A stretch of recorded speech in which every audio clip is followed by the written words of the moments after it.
This is Rob Tebbutt reporting from Boxing Social. I'm here today at Peacock's gym and I'm delighted to be joined by manager, trainer, entrepreneur extraordinaire, Mr. Tunde Ajayi.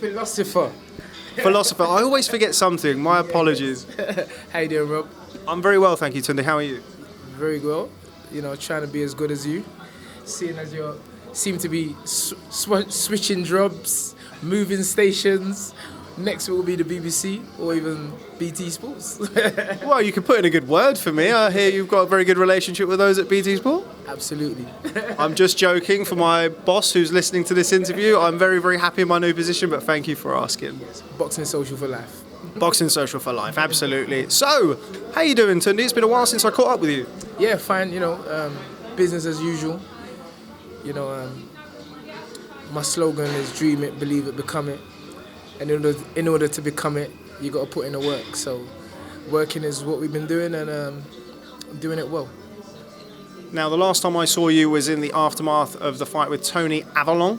I don't know if you remember, we were in the drug testing for a long time with Anthony afterwards. Yeah. Just talk me through about the time that's lapsed between then and now with yourself and Anthony working in the gym together. Well, yes, Tony Ajayi, another learning curve for Anthony. Very good fight, one I was very impressed with, very pleased with, considering the opponent, the man himself, the AY. Look at him, you see, chiseled. We call him the Adonis.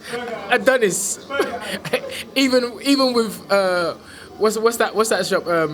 Shake Shack. The abs still look in shape. Yeah, the Greek god Adonis. Sorry. We're getting sidetracked.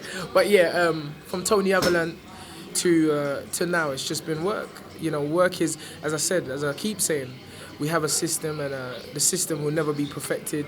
Therefore, we can never stop working because we seek for perfection, which we know we'll never get, but we'll keep working and working and working and working. So that's how it's been.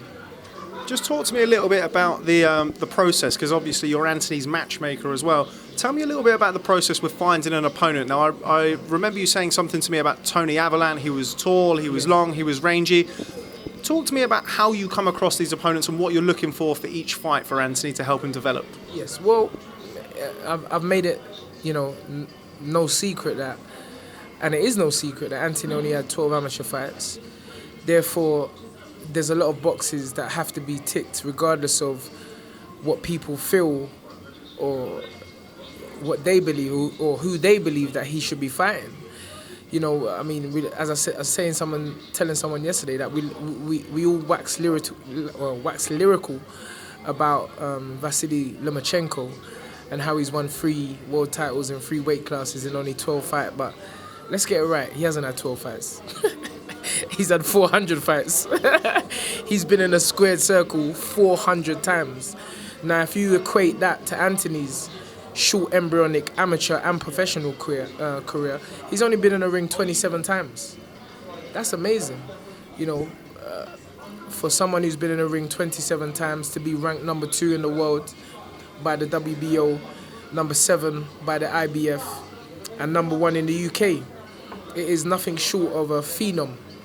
But at the same time, from the standpoint of his manager, I have to be cautious, take time, not overcautious, but cautious in the same breath, and pick the right opponents for him. So yes, we've ticked off a tall, rangy runner, you know, somebody that hadn't been stopped or only been stopped for the 3rd time by Anthony in 11 years. You know, Nikolai Sokloka had also been in with world-class punchers, went 25-0 without a defeat, and I took a gamble in that fight. You know, it was a calculated gamble, and Anthony became the first person to stop him ever in his whole career. So that was another box ticked off. The box which I have been asking to be ticked off for a couple of fights now is a southpaw. And I'm hoping that Jason McCurry, the great Jason McCurry, the matchmaker extraordinaire for Frank Warren and Long Shot Sports, has come through as he always does for me, and got me a southpaw, because that's what I asked for, and that will be an essential box ticked off. We saw on Saturday night Adonis Stevenson against the Badu Jack. Adonis Stevenson is the WBC world champion and is a southpaw, and it's a fight that interests me. Not now, but everything is timing, and before we go into the ring with anybody of that sort of caliber, I would want to fight somebody in that stance, and southpaw is what I would like next. Now, it's interesting that you would say that, because I actually spoke to Anthony about that fight at the weekend, and he said that he didn't watch the fight. Now, you're saying that you did watch the fight. Just talk us a little bit about how you felt that fight went. I mean, I think general consensus is potentially Adonis Stevenson is now showing some signs of age. Yes. Was that something you'd agree with? Absolutely. My slogan, everything is timing. And Anthony, like myself, I don't really watch fights. But because of the interest and because of the kind of semi-relationship, I would call it a semi-relationship I have with Badu Jack, being that I took Anthony to Las Vegas in Floyd Mayweather's gym in 2013 or 14. We know him, so I wanted to watch the fight, just out of interest, and you never know. And 100%, in my opinion, we have a Ricky Hatton Costa Zoo situation where it could be the right time for Anthony to get a belt, but we have to take one fight at a time, and it is. The reason why I say everything is timing, because it's just that some people in boxing want to get us when we're green, because they know we're still inexperienced, but my job is to make sure we get them when they're grey. Now, it sounds to me from what you've said there that you are certainly looking at that next step for Anthony, whereas I think sometimes in the past it's been a case of, he has had 12 amateur fights, we're looking to build him with the right opponents at the right time. With that being said, fighting guys like Tony Ajayi, I think the general consensus was after fighting Siaklocha, being the first one to stop Siaklocha, that potentially then he was ready for that next jump up. I think people kind of looked at Tony Ajayi as potentially a step back. Yes. So when you talk about guys like Adonis Stevenson, where's the sort of the next step to bridge that gap? Because obviously Adonis Stevenson is somebody who is very much world-class, elite level over the years. So where do you take Anthony next to be ready for somebody like Adonis Stevenson? Okay, well, the first thing is to get him somebody who fights as a southpaw. It's not complicated. It's quite simple, really. Because we need to see how Anthony reacts. Obviously, I know what he does in sparring. Sorry, I'm here looking at Anthony's record, because you just made an interesting point about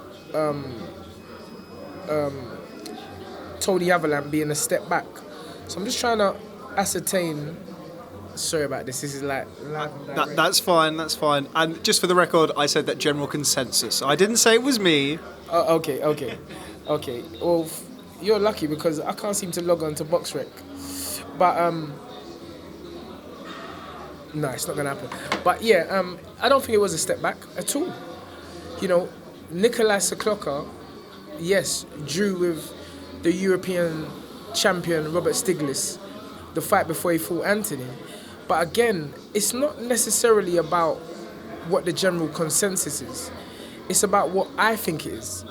I keep saying this. It's not what anybody thinks. It's about what I see in the gym every single day, how I feel Anthony is adapting to the sparring partners that we bring in and to the opponents that I choose, and how he performs on the night. Because the job is not to be a world champion at sparring.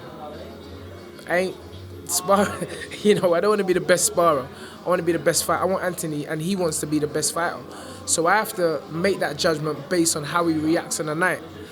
And Tony Ajayi posed a few questions for us, being that Anthony, for the first time, went past 4 rounds. For the first time, had to deal with someone that didn't want to come forward and was on the back foot all the time. So Anthony had to pull another trick out the hat and hunt him down and make him come forward to him. And he got the job done patiently. So with a southpaw, again, we'll see how Anthony responds. And then it may not be a world title fight next time. It'd be another, maybe we'll have to see him fight someone who's rough and rugged. and see how Anthony responds to that, because you have to remember, and everybody has to be patient and realize that when Anthony becomes a world champion, there's no turning back, because we're going to be there for a long time. It's not a kamikaze job where, oh, you're a world champion for 2 fights and then, you know, you ride off into the sunset in obscurity. We're not going to do that. We're going to stay champions. And so it's about preparing them correctly for the stage. And the stage may come sooner than what we know it, but for us it's about taking one day at a time and one fight at a time. Now, a fight that was mooted or certainly rumoured was Sergey Kovalev for the WBO title. Can you just clear up, was that fight offered? Absolutely. And so was Artur Beterbiev. They were both offered. But as I say, there's a reason why these guys... Listen, it's all right to go on the internet, on TV and say, we're ducking. Well, you tell me the fighter that you've trained after 12 fights that is world ranked. You tell me the fighter that after 12 amateur fights are stopping guys that's never been stopped. And then you have an opinion on how I should manage and how I should pick Anthony's opponents. Don't be sitting down behind or sitting down on your sofa with a tin of Stella or a tin of Skull. What's Skull? Like my dad used to drink that. Remember that drink, Skull? You should not listen to me. Remember that drink, Skull? Pure Niger. Sorry, I'm going into the street talk again. But Nigerians' parents know about Skull. My dad used to drink that. But whether you're eating fish and chips on your settee or drinking a can of Tennant's or Skull or Special Brew, you can't tell me what fights I should pick for Anthony. You don't have an opinion on to tell me that everybody's got an opinion, but I don't need to listen to your opinion. Maybe you have the right opinion, and maybe I'll go home and sit at home and think, you know what, this guy's actually got a point. But I think it's very unfair for people to say somebody with 12 amateur fights and only 15 professional fights who's been a professional 3 years is ducking. What is it? I've got to navigate Anthony's career. You understand? I can't just... It's his life. You know, I think people have to realise that. This is a young man's life. He's only 26 years young. What do you want me to do? Just throw him into the lion's den when he's not adequately prepared? I can't do that because, as everybody's seen, me and Anthony have a unique relationship. It's more than just, oh yeah, come to the gym. Or, you know what, son, you're fighting tomorrow night. No, it ain't that kind of relationship. I actually care for Anthony. Do you understand? When he wins, I win. And we're going to keep winning. So don't anybody be thinking that we're talking about no L's, because we're not talking about no L's. The only L we're talking about is love. There's no L on our record. It's all win, win, win. Just tell me a little bit about when that fight was offered, because I just spoke to Anthony off camera and I said, well, you know, have you got an opponent yet for June? And he went, speak to Tunde. Yes. And he said, look, I'd fight anybody tomorrow, anywhere. How is it for you as a manager, somebody who's navigating Anthony's career, as you say, to sort of tell him that, look, this is the way we're going? Does he push for those fights or does he not? Is there any time where he says, look, Tunde, I can beat him, get me in there with him and you have to rein him back? I mean, what's that like when you get those kind of fights offered? I'll let you have your drink. You worked out hard today. San Pellegrino. Good drink, water. All fighters to drink water. Lions drink water. Sorry. The question was, if I'm not mistaken, Anthony is a perfect student. He trusts his team. You know, that's what it's got to be about. It's got to be about trust. You know, Anthony trusts me, and I will not betray that trust. You know, Anthony literally can close his eyes because, as he said, Anthony's a fighter. A fighter fights. But the last time I checked, a football team has a manager. You know, and boxers have managers, boxers have promoters, businesses have managers. And the employees, although that's not the case in a boxer trainer, I mean, the boxer actually employs the manager in our situation. But Anthony's employed me to do a job. And it's not Anthony's job to pick the opponents. It's not Anthony. Anthony just is ready to fight. And so when Kovalev was asked, I'm like, why would Kovalev I'm like, I was sitting there, I was thinking to myself, why would Kovalev want to fight somebody who's had 12 amateur fights and 15? That don't make no sense to me. That means you see something. You see something that you want to try to capitalize on right at the beginning of our stage. But it's not gonna go like that. It's gonna go. Sorry, Anthony's talking. I can hear him. I know, it's very rude of him over there, Mr. Yarde. It ain't gonna go like that. It's gonna lions in the camp. It's gonna go how I feel it's gonna go, because just like sparring today, when I feel something, I respond, and I just don't feel the time is right at this moment in time to fight a Beterbiev. Why don't listen? They remember, it goes down the list. So all these other fighters rejected Beterbiev. All these other fighters above Anthony rejected Kovalev. So why do they reject them and we got to take them? No, it don't work like that. You fight them. You are the ones with great amateur backgrounds. You are the ones who's had 300, 400 fights. You are the ones who've been professionals for 8 years. If Anthony had 300 amateur fights and 8 years as a professional, I would actually be saying, come on, let's go and take this fight, because if we're not ready now, we ain't never going to be ready. But we're not in that situation. Anthony's been a professional for 3 years. Do you understand? So, yes, we are getting to that stage now where, I don't want to put any dates in it because I believe in destiny. Do you understand? It could be tomorrow, it could be next year, it could be the year after. But when that time comes, I will feel it, and Anthony will feel it. But most importantly, Anthony will feel it. Because Anthony would say to me, just like he did when it was time to turn professional, he'd say, Unks, yeah, we're ready. And if Anthony's ready, that means I'm ready. And then everyone will sit back, relax, get their popcorn, their biscuits, their tea, and watch Anthony Yarde go to work. Now, it seems to me from the way you're talking that you are looking further afield from domestic level. Is that right? I mean, I know 6 months ago, seemingly everybody was asking you, including me, about Frank Buglioni. Now it seems like everybody's asking you about potentially Callum Johnson. Are you looking past those guys? Do you feel like it is very much world level next for Anthony? Well, it's not a case of really, I'm just, again, I'm getting the facts here.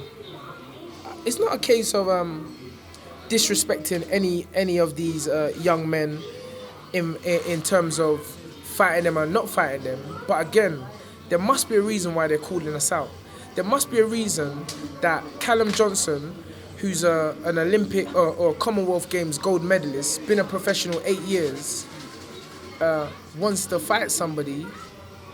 Well, I'm going to be fair. I've not heard Callum Johnson say he wants to fight us. I've heard a certain promoter say he wants to fight us. I heard a certain promoter say or try and gold Frank Buglioni into fighting us, and then the fighter got on board. I'm now hearing another fighter, whose name I'm not going to call, trying to be led down the path by his promoter. But if I was going to ask any question, I would say, who's managing these guys? Because you don't want to come in the ring with Anthony Yarde. You don't want to face us. Is that last opponent Joshua Buatsi? Yeah, I heard, absolutely.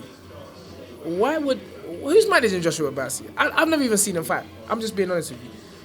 I watched, the only fight I saw Joshua Buatsi was in the Olympic, when everyone, the whole country was saying this young man is fighting, and I think it's a semi-final. And I watched him get outboxed. That's the last memory I have of Joshua Buatsi. And then I'm hearing, but every time I've seen him, he's been so respectful. So I don't have nothing bad to say about the guy.